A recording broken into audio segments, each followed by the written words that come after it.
A very good evening to everybody watching. Thank you for joining us tonight on the evening review. My name is Toiwan Jabela.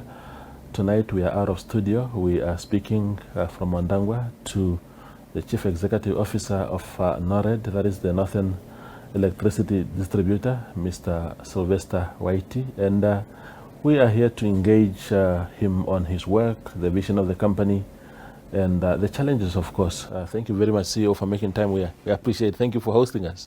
Thank you so much, and please feel welcome. Thank you for this platform. It's a pleasure to be here. Thank you so much. Yeah, wonderful. You've been in the job for 5 months now. It's a very, very short time by any measurement. What can you tell us? Because I know that you worked in a lion's den of some sort. In terms of the challenges, of course, they are well publicized. The challenges that NORED has in terms of distribution, in terms of power cutoffs there, and the vastness of the regions that you serve. What has been your impression of the entity so far? Right. No, thank you so much. I mean, you're right. Serving all 8 regions from the Great Kunene to the mighty Zambezi is no joke. However, through this month or this engagement so far, we have managed to go from one region to the other to just establish and understand what is on the ground, understand the expectations of our stakeholders, our end users, the businesses, and of course also shareholders. But we also made sure that we also understand the challenges that are being experienced by our very own employees, so that we can just get, the gist of what we're talking about. The impression is that, of course, we have capable people in terms of employees, but we've also identified operational gaps, complaints from customers, and so forth. The question is, what is probably preventing us from doing this? Given the fact that we have the systems in place, we have, of course, the fleet in place. So, I mean, to answer the question of the impression so far, we have the resources. Although limited, resources is never sufficient. The impression is that we have the right resources, be it the systems, be it the equipment, be it the qualifications and expertise of the people. We just have to unlock and understand what is that preventing us from delivering the expectation of the people. So there is potential within the NORED area. There is potential in terms of us moving from point A to B, where B is a better place. So that really has been the outlook so far. If I can just touch on the issue of operational gaps. We have seen that although there are challenges and although there is somehow dissatisfied customer or customer base or clientele, there is also a hope that is being placed on us. And the question and the implore is that NORED just improve. We believe we can do it. Thank you. Absolutely. Tell me, CEO, in the ecosystem itself of power distribution, in where does NORED find itself? I'm asking as a layman. You are an engineer. But so power is produced by NamPower, then you guys buy it from NamPower, and then you deliver it to local authorities and individual households, or how does it work? Where are you in the ecosystem? Right. Fantastic. So we call it, in terms of the electrical supply, we call it, that ecosystem is actually called the electricity supply chain. Okay. Yeah. So you're quite right. So it starts with the generation of electricity. So there must be some form of energy to power that. It can be hydro. In where we are close to is the Rakana hydropower plant, that is water as a source. It can be from coal. If you are in Windhoek, there's Van Eck power station. You can be from diesel as well if you're in Walvis. These are the sources of generation of electricity. This license is given to NamPower as the bulk supplier. And in the new dispensation, NamPower is also called the supplier of last resort. NamPower also is licensed to transmit across the vast part of our countries. And of course, then from transmission, we get to the distribution station, transmission distribution stations. And it's at those distribution stations where NamPower ends and regional electricity distributor such as NORAD then comes in and then distribute electricity. Within NORAD, within the ecosystem, if I can borrow your word, or the electricity supply chain, we have 33 stations, which are a marriage between NamPower and then NORAD. And it's from those stations that we distribute to various local authorities and regional councils and into the villages and so forth. And it's on those networks that we call distribution networks. And that is where the mandate of NORAD begins, which is to distribute, that's why it's called distribute, and then to supply, which is to connect up to the end user. I see. So let's take a typical example of Oshana region here. So in Oshana region, you have 3 major urban centers, Ondangwa, Ongwediva, and Oshakati. Okay, no. Oshakati has its own power supply. Okay. Let's stick to Ondangwa and Ongwediva. Do you sell? Where does the town council fit in this chain that you spoke about? Right. So, since the inception or the implementation of what we call in the industry, in the electricity distribution industry, or EDI, since 1990, there was a white paper drafted in 1998, and since that, as the EDI was reforming, the services of electricity were actually removed from regional councils and local authorities. In this case, example of Ongwediva and Ondangwa that you've given would have then surrendered the service of electricity to a regional distributor, which in this area happens to be NORAD. And how do they then feature in here? So local authorities were then made as shareholders within NORAD. And of course, with that, there is a shareholders agreement, number one. Number two, there's a dividend policy that deals with the issue of dividends to this very specific shareholder or to shareholders, and also other service delivery agreements. Paying of, for example, SAGE charges, what we call SAGE charges, which is a payment made to replace what we or the industry believed was some revenue that would have been obtained from the sales of electricity. So the marriage became such that the shareholders, with shareholder agreements and implementing agreements like the service delivery agreement, and they remain part and parcel of the business of NORAD in the form of shareholders. I see. Now, speaking of shareholders, CEO, the entity's own is a property of how many shareholders? Right. That's a good question. It's really important to understand that. So NORAD in itself is owned by 3 groups of shareholders, with NamPower being one, with local authority entities or electricity companies being the second one, and regional council electricity company being the other. They are all in equal proportion of shareholding, which is about 33%, each one of them totaling about 99%, with 1% that we, at that stage of formation, was earmarked and left for an employee trust. So that makes up the ownership of NORAD as an entity. Okay.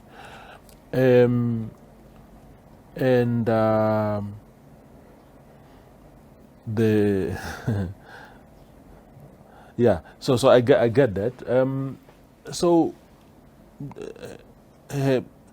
I mean, you buy electricity from NamPower, right, which is your shareholder. How much stake do they have actually? 33%. Also. Yes. Okay.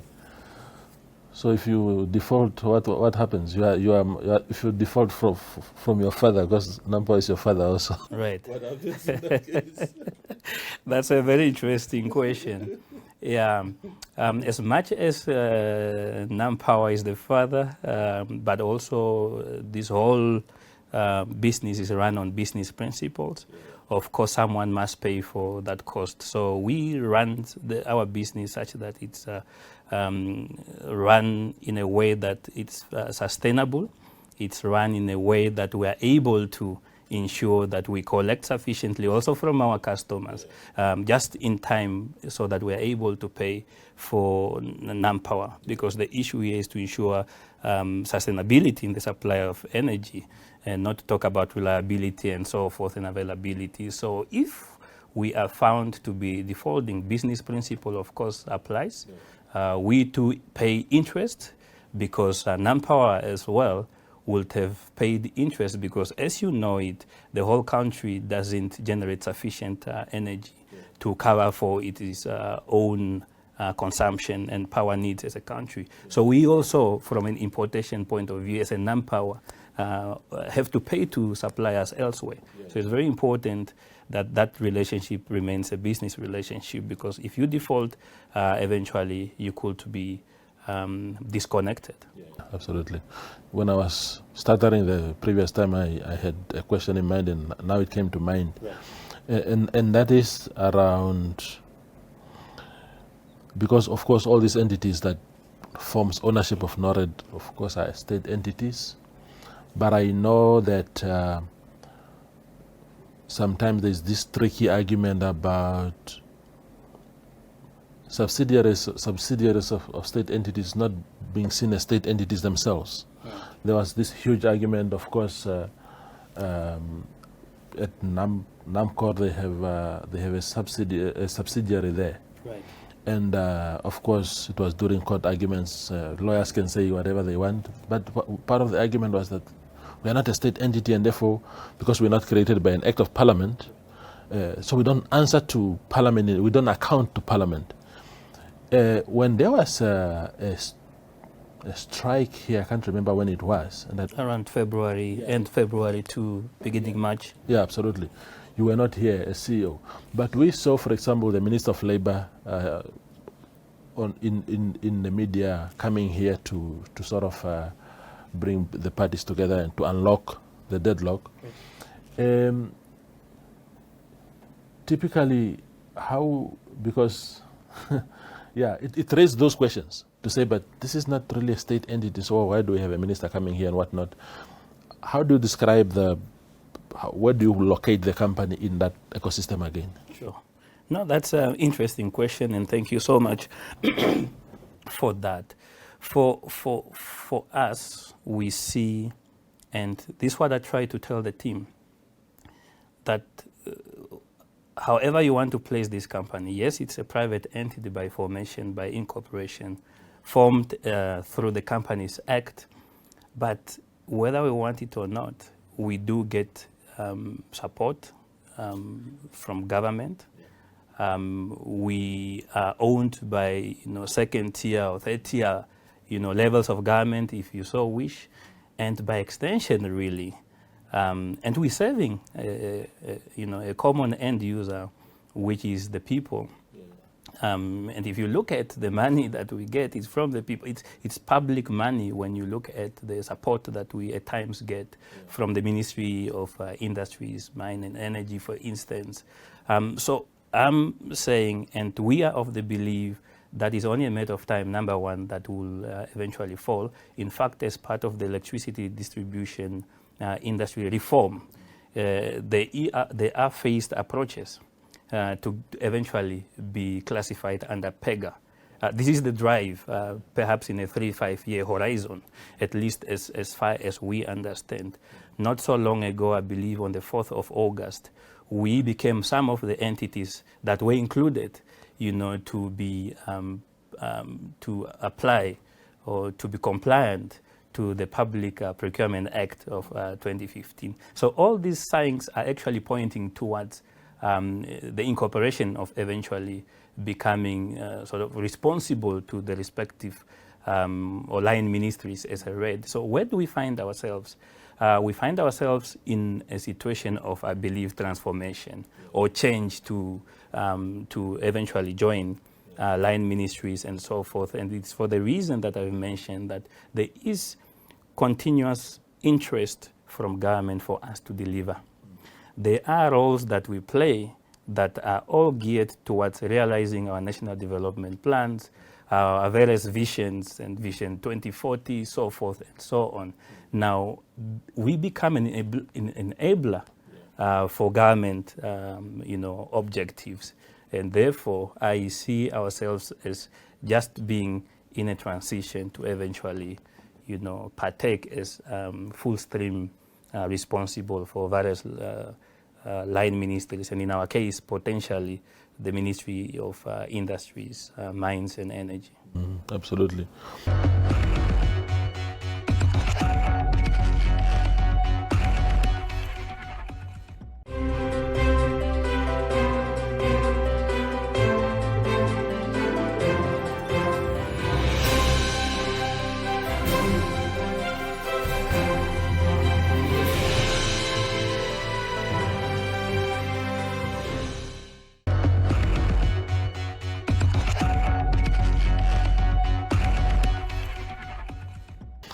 Do you have two sets of customers, of the end users of your services? Because of course you seem to supply to local authorities.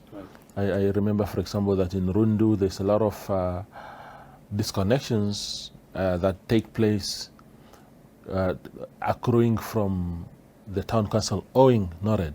Then NORAD pulls the plug and say, look, comrades, you have to pay. That seems to be one stream of customers. The other one is that you distribute electricity, especially in rural areas. You seem to distribute directly to households. Do I understand it correctly? Now, our setup is actually we have customer categories. That's correct. But in no case a local authority is involved in that distribution of electricity. Yeah. So who are our customers? So we do have businesses. This would be your typical shopping malls, retail businesses, in whether town or in settlements where there's a shopping center. Yeah. We do have institutional customers. These are government establishments, various ministries and offices of ministries. We do have other businesses that we call still business. Just GIPF across the road will to be our customer, for instance. We also then have residential. So the classification is such that there's institutional, businesses, and residential. And in all these aspects, we as NORAD actually supply up to the meter. And local authority is not involved. In fact, local authority will also be our customer in the respective offices and so forth. So that is how the setup is. Okay.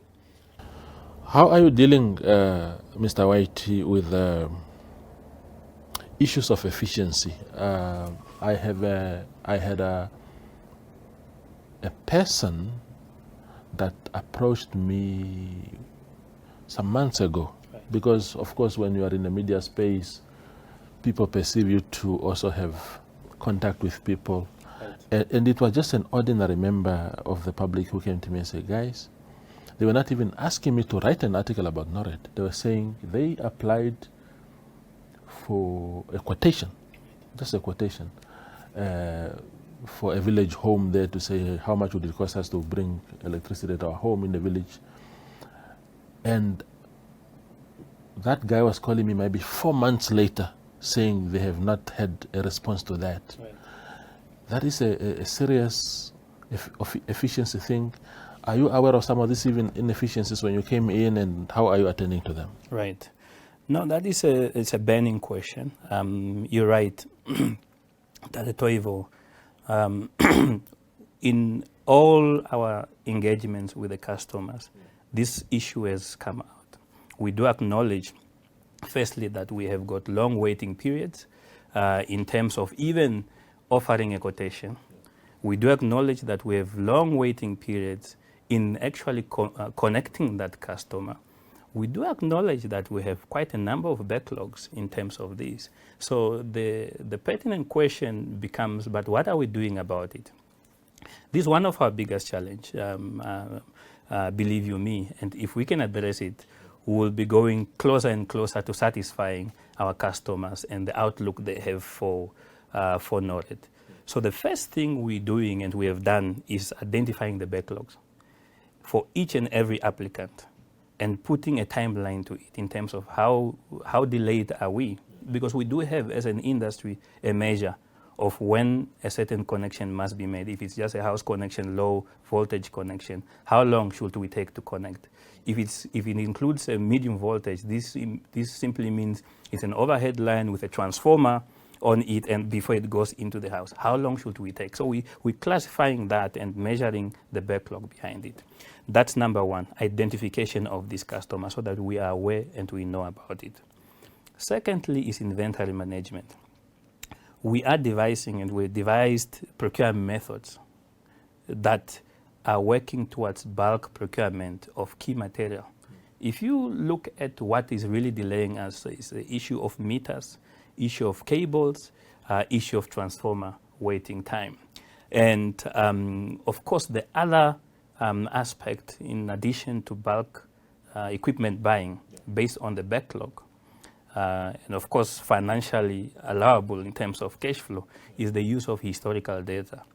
Because if we just focus on the backlog, we might not even connect the new ones also timely, and we keep, not clarifying or clearing up that backlog. Is the use of historical data. Because we know, if we take 3 years back, we know how many customers apply at any given center, Ondangwa, Rundu, Opuo, Okahao, you name it, Katima Mulilo, monthly, yearly, we know it. So why do we wait for customers to come and apply before we can buy, for example, this critical equipment I've mentioned? So we're using, buying using historical data to be able to be sort of like proactively already wait for when a customer will come. Construction teams, we have made use of third parties where we are not only using our internal teams, but we are engaging third parties to help us clear the backlog.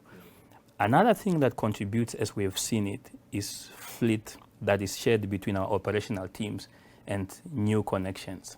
Now, a strategy moving forward will be to increase fleet counts so that the new connection team does not have to wait for the return of operational fleet for us to connect the customers. And of course, also internal resource alignment. What do we mean by this? We have also categorized these backlogs in terms of why is it not connected? There are issues of pending inspection. Of course, we are required from a technical point of view and safety point of view that a certain installation must be inspected by a different, within our organization, of course, not the same installation team, but a different inspector. Just to have a 4I principle of ensuring that the installation is done properly, it's safe before it's signed off. We have seen a misalignment in availability of inspections. So there are certain backlogs that are just simply waiting energization due to inspections, for example. These are some of the ways we're looking at realigning our resources internally so that we can meet the backlog. And also, of course, keep up with the new connection. But what is important I want to highlight is the fact that when you look at the connection period, it actually starts from the day the customer comes to apply. So we must do something about our application process as well. We must do something about the time we take to go and survey and provide the quotation. If we shorten this, we're already shortening the actual. So we're also looking into automation of our, of course, application process. We are manually oriented at the moment, not completely automated. It's about 30-50% automated, but the strategy moving forward is to place focus on this so that we shorten the application process as well. But most importantly, create workflows from the day of application to the day of energizing, so we know where is that application at any given time in the system, and we can even better inform the customers when they do follow up. Yeah. I have two more questions for you, Mr. Wayiti. The next one is really about the, when these challenges are mentioned, operational capacity and all of that, backlogs and all that, some people have suggested that maybe you as a company serve too large an area It's 8 regions. Yes. Your counterparts are confined to very small places. Rongored for Rongo region, Senored sent primarily for Oshozonjupa. Correct. But you have 8 regions. 8. That's just crazy. People are saying maybe the cake is too much to bite. Are you confident that the model can continue spread across these things and survive, or do you think it's about time we rethink that splitting it maybe into four regions is another option? Right. It is a good question, and of course, it's a fair consideration. But what gives us confidence is the fact that we have got regional representation. In all these regions, 8 regions, we have got about 21 centers. So we do have the footprint. I believe the focus will to be to work on our systems, work on our own internal realignment, work on our own priorities, and also work on what do we measure as success. Because success is not only for me, in my opinion, not only ticking you have connected, tick here, or you have done a certain set of activities or initiatives. It's really about going back to it and say, these initiatives we did, are they really impacting customer satisfaction? Are they reducing the interruptions? Are they reducing the time we take to go back? So to answer the question, one can split that, but I'm afraid maybe we're not looking at what is the cause and the problem to these challenges. And utilizing the current footprint we have as a NORAD, it already gives us that edge to meet the expectations.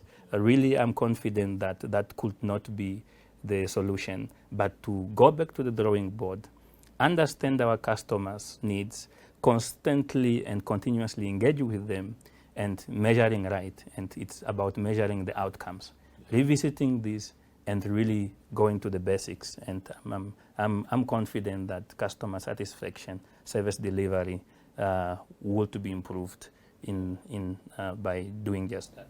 Absolutely. The last question to you, CEO. We've run out of time, but in terms of governance at NORAD, how are you handling that? I'm asking, and I know that I'm putting you on the spot now because your immediate substantive predecessor left the company under different circumstances. And then I remember there were at least 2 executives who were suspended also over the past 2 or 3 years. Of course, eventually, I think they were reinstated, if I remember correctly. But how are you dealing with issues of governance just to make sure that the company is not distracted by these things, that you are focused strictly on the mandate? Sure. Thank you. It's definitely a good question. And I think in my approach is to ensure that we're in alignment from the top structure of governance, which is, in this case, the board of directors, through to EXCO and so forth. So constant engagement, of course, applying resolutions, of course, ensuring that the EXCO in itself as a management is involved in decision making. It just clears off a couple of questionable engagements, but it actually has a strong input towards ensuring adherence to governance approaches, ensuring consistency in decision making, and of course ensuring that the reporting also goes smoothly towards board of directors in this case. So the focus, and I'm glad from the onset when I made my first interaction and speech to the staff members, of which the board of directors were also represented, there has been alignment that the focus will to be to work in unison, because my understanding is that this strategy that we are about to set now, by the way, we are busy finalizing the 2026 2031 strategy, will only and can only be implemented by ensuring there is unison from board of directors through to the executive team, and that is the only way it will trickle down. So the focus is to work in unison and ensure that there's constant communication and clarity and accurate reporting and so forth with the top structures of governance. CEO Rupandu, thank you very much for your time. Thank you so much. It's a pleasure. Thank you. All right. That is Silvester Wayiti. He is the CEO of NORAD, speaking to us from his cozy office here in Ondangwa. We are happy that we were able to engage him on a variety of issues. I hope you enjoyed the conversation. Thank you for watching.